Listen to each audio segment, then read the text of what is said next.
installing it for the third one. Now we're rebooting the VMs. As I said, there's some crazy reason iSCSI doesn't work properly until after reboot. Even restarting networking doesn't take care of it. Now we've rebooted all VMs. As we can see, the iSCSI loons show up here in the next screen that's going to appear here in just a second. There they are. There's the loons. We're not going to use all these loons. We're going to use loons 20 through 25, I believe. 24. 20 through 25. That's assigning five cluster disks in duplication to all three nodes of the cluster. We're not actually going to initialize the disks on two of the nodes until after we install the cluster server. That way there's no confusion and problems with shared disks.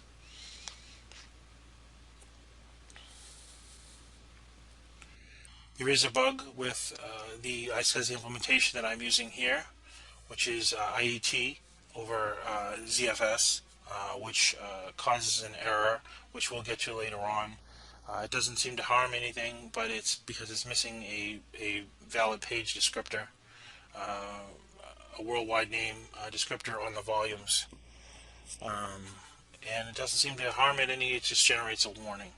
But there is a fix in the works, and that's a lot of people are working very hard on that.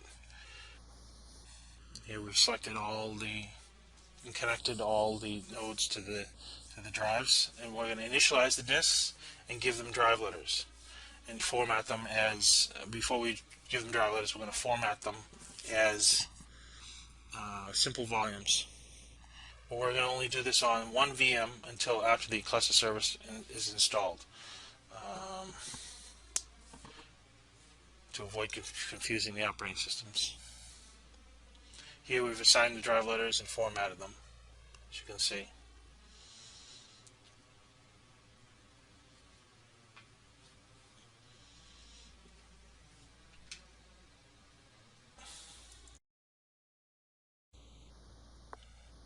Now next we're going to join the domain.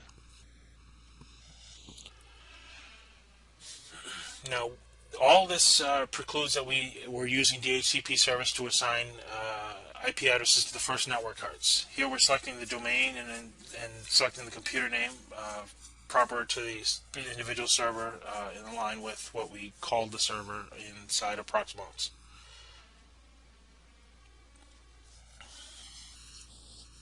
We select the fully qualified domain name and the administrator username. Actually, it's not the fully qualified, just the domain name / administrator. And we're welcoming to the domain. In my setup, I had a problem with DNS, so it generated an error here that I took care of behind the scenes. And here we go. We're doing the second server. We're going to do this for all three servers. We're going to join the domain. And as soon as they're all three are booted, we're going to be logging into the domain as administrator of the domain for the duration of this video while we're creating the cluster. We could have created a separate user to be more secure, but the domain administrator already has the rights, and we're just going to go with that for the test install here. We're selecting my AD2 administrator, which is the name of my domain there, my AD2, my Active Directory 2. It's going to say welcome to the domain there. It takes a few seconds to come up. More memory you assign to the VMs, that you have, if you have enough available, the faster this stuff is going to go. On my systems, I'm limited to 24 gig of memory, and half that is allocated to the ZFS file system.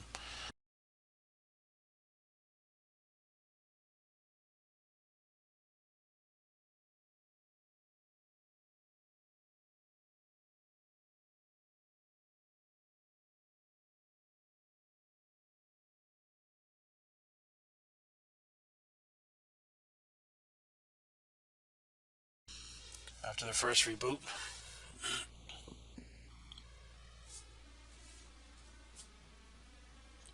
we're going to add a failover cluster feature, followed by adding a second network interface. But first, we need to add the .NET Framework 3.5.1.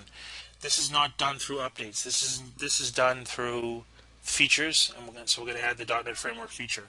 Now, the compilation of the .NET framework is very slow because it's a single thread, unlike Linux, which allows you to port a compile to a cluster. You can't do that with the Microsoft one since it is a single thread, and so you just have to wait for that. Here we've installed the .NET Framework feature through features, and this time we're going to go through and show you as you go to Server Manager, and you're going to, it already came up there, I just messed up there. You're going to select features, and then we're going to add features. We're going to add the .NET Framework.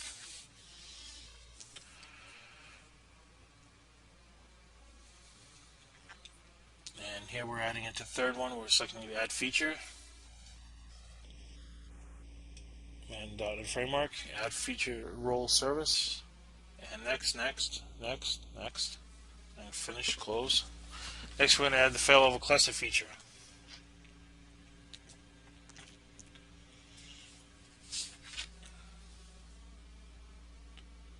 This is the failover cluster feature, which is a few steps down from the .NET Framework. And there's features. We're going to add feature to the second node. Takes a few moments to come up here, and we're going to select failover cluster, which we're having trouble finding there. There it is. And the installation is successful. And we're going to go through to the third node here and add the .NET Framework feature.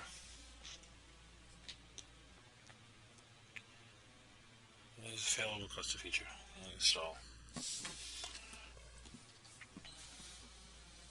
It's going to take a few moments here, so bear with it. And I sped that up a little bit so it wasn't so painful. And we're completely installed with the feature. The last node here is generating its final portion of the install, and it's successful. So that's all there is to installing the feature. There's a lot more to it that we're going to take care of, but that's installing the feature as easy as that. Next, we're going to shut down the virtual machines and add the second network cards to VMBR1, which is the second network that's connected inside etc. network interfaces. You can go to my blog and see the details of that, www.winfuse.com. Here we're installing the second network card on the 3 servers. We're going to add a network device, and it's going to be connected, as it says there, to VMBR1 by default. Because it knows enough not to connect 2 cards to the same network if it's not configured in a bonding mode. Okay, next we're going to show the etc. network interfaces open. You can see VMBR1 with 10.10.20.1 with subnet mask 255.255.255.0 with a 24-bit mask. And so we're going to add 3 nodes to that subnet that are relevant for that subnet. Now, if you have difficulty doing subnet masking, you can always download the SolarWinds IP calculator and do those subnet mask configurations, especially if you're using an odd subnet mask, like a 23-bit or a 22-bit or a 30-bit mask. It gets confusing. If you ever take your CCNA, you will need to be able to do those subnetting in your head in 30 seconds, but a lot of people can't do that. So now we're restarting the VMs after we've installed the network cards. As you can see there on the right-hand side, there's 2 network cards now in each of the 3 servers with their own bridge address.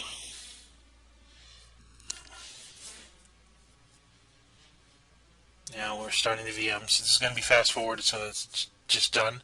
Next, we're going to fix a binding order problem with adapters that are added to the cluster that appear before the LAN network, which leads to clustering problems later on. Basically, they're out of order. The cards as they are addressed.